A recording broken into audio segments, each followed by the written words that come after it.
Hey, what's up guys? It's your boy Sweetie here and welcome to Sweet Trends TV. Thanks for joining us today. If you're new to the channel, kindly make sure you hit the subscribe button and hit the bell icon next to the subscribe button.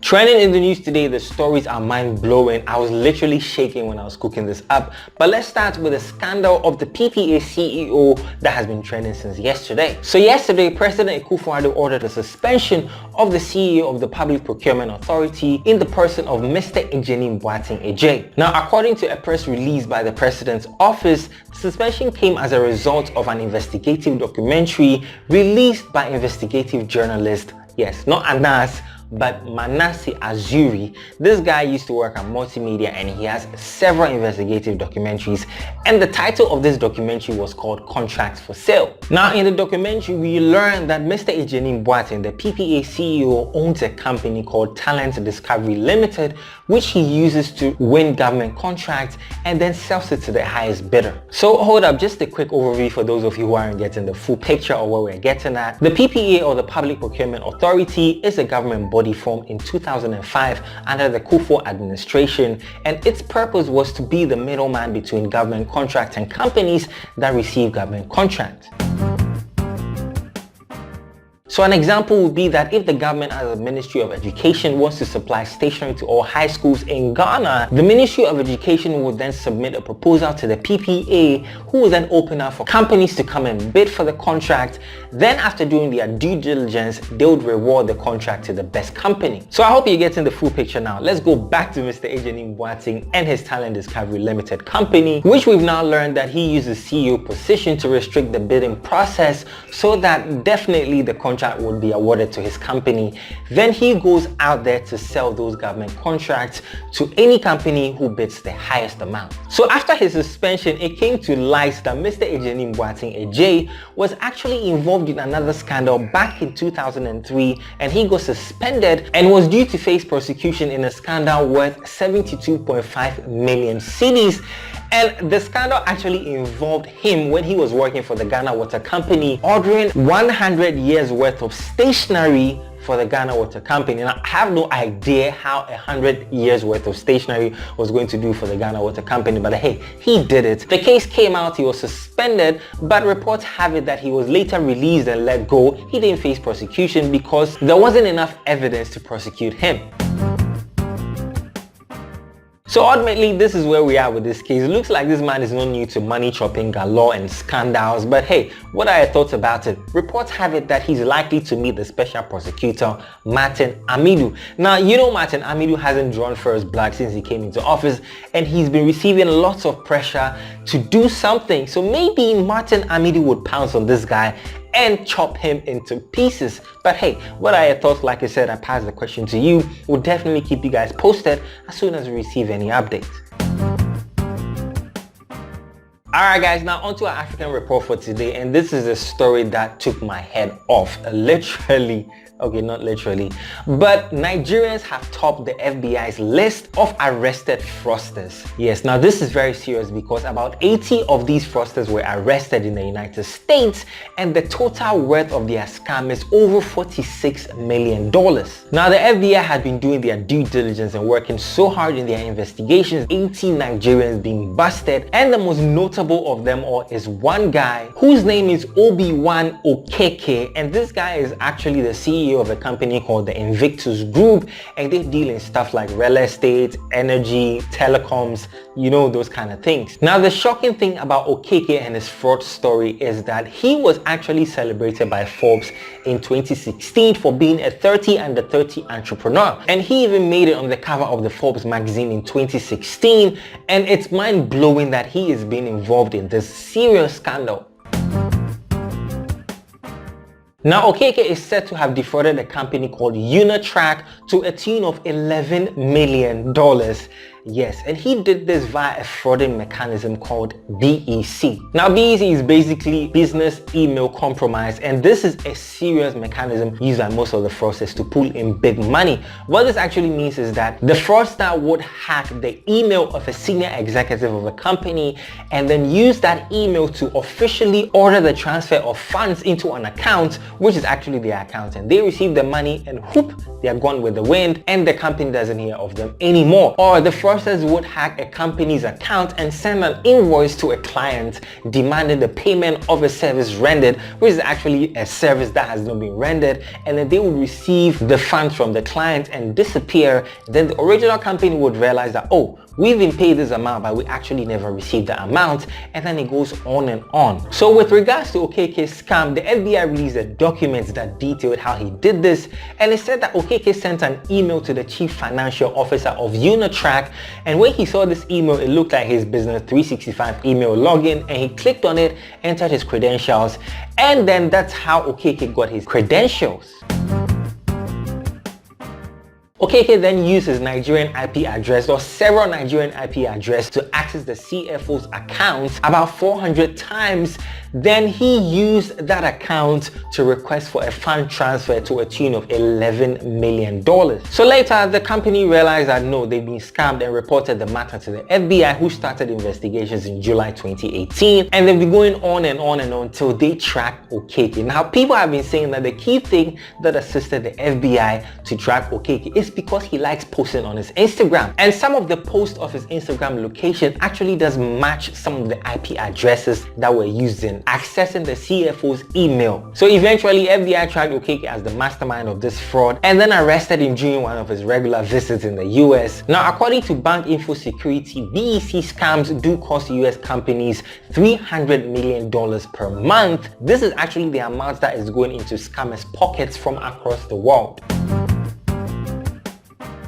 So ultimately, this is where we are with this case. If you want to know more about it, use the hashtag InvictusOB on Twitter or on Instagram, and you're going to find out everything, the chatter and all that people are saying, including the heartbreaks. Now, I see lots of Nigerians who are heartbroken, and I actually saw a post of a company on LinkedIn saying that they've stopped doing business in Nigeria because they've been giving Nigerians opportunities and these things have been happening. I mean, these frauds and all of these things, but they decided to overlook it and now they've had enough of it. So it looks like more companies will be pulling out from Nigerians and Nigeria related companies because of this thing. This is actually one of the biggest scams to hit US, according to a spokesperson who spoke after the FBI arrested these people. And finally, many people are slamming Forbes, yes, because they did celebrate this guy back in 2016. And if Forbes really does do their due diligence, how come that they put this guy on their list and he turned out to be a fraudster some years later? Guys, let me know your thoughts about this.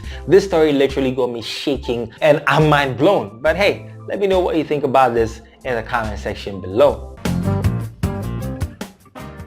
Alright guys, so we're at that part that you love the most, that trending video of the day, and today's trending video is proudly brought to you by Mabina Park, your happy place. Mabina Park is that amazing park that has that wall you can climb, the obstacle course, all these fun activities you cannot get enough of. Yes, it's 2 hours away from Accra, it's in Akosombo, and this is a lovely place. Most tourists go there to enjoy themselves, and I can assure you if you get there, you'd want to go again or you want to stay there forever. Go to mabinapark.com, make a booking with the code SWEETTRENDS and get some discount off your booking.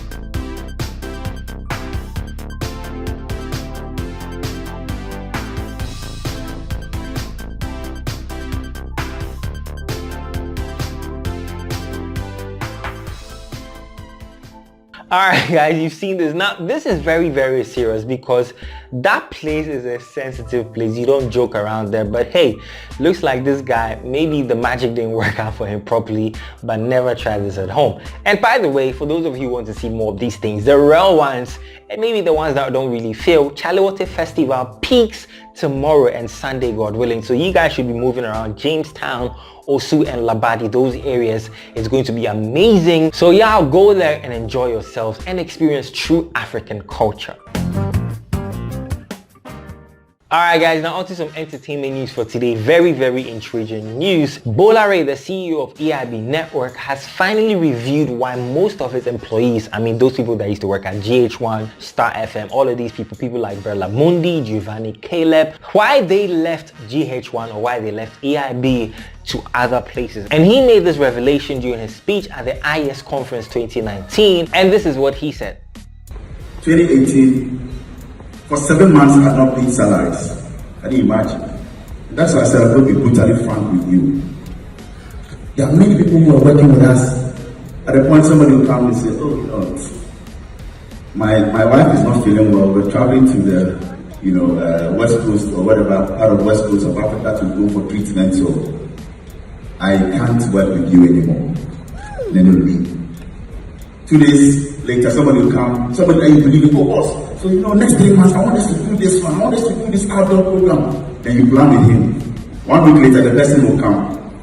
So, boss, I've got an admission to this school. All along, yes, I love EIB, but I want to go back to school and do my doctorate or master, so it's time for me to go. Then they will go. In the month of August 2018, I had a lot of people walking away because, yes, it was difficult. Some were there for the economic situation and all of that. It's not as if they are not loyal. I don't blame them that much. But man was it. So they also look at that. Somebody came to me and said, my wife is insulting me. And I said, why? He said, no, for some months I don't take money home and all of that. So what was your, is your marriage based on salaries or on money? He says, yeah, but that is what she's always saying, so I want another job. I said, no problem. It got to a point that anybody who walks into my office, I said, are you resigning? Alright guys, you've seen it for yourselves and heard it for yourselves as well. Now, this actually looks positive, okay? He's being a motivational speaker, he's saying things, uplifting people, but I actually think that on the downside, it's a shame for a CEO to stand in front of people and say that your company wasn't able to pay your workers for up to 7 months. This is a shame, and in some countries, you could actually be prosecuted for that. It doesn't make sense, but hey, he's here doing it and people are hailing him. Yeah, people are loyal to him, and Belamundi, Giovanni Caleb and all the people that left, if they were truly part of this squad, then they weren't loyal. This doesn't make sense, but hey, I'd always pass the question to you. Let me know what you think about this in the comment section below. Alright guys, now on to some sports news for today, and our final update for that matter.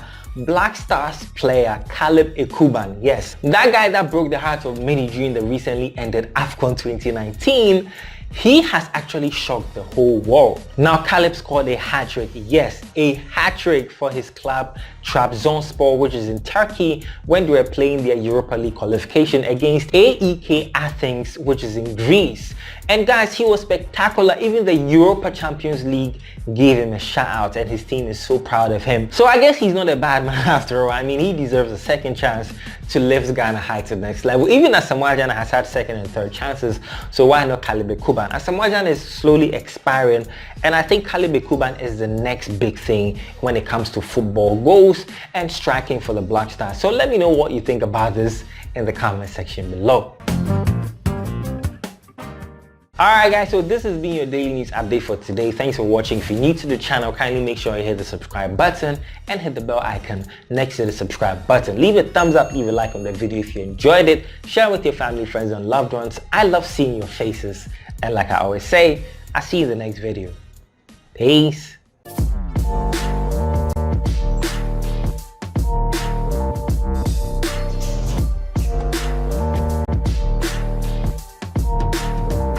Look, saw them brains, all the dreams.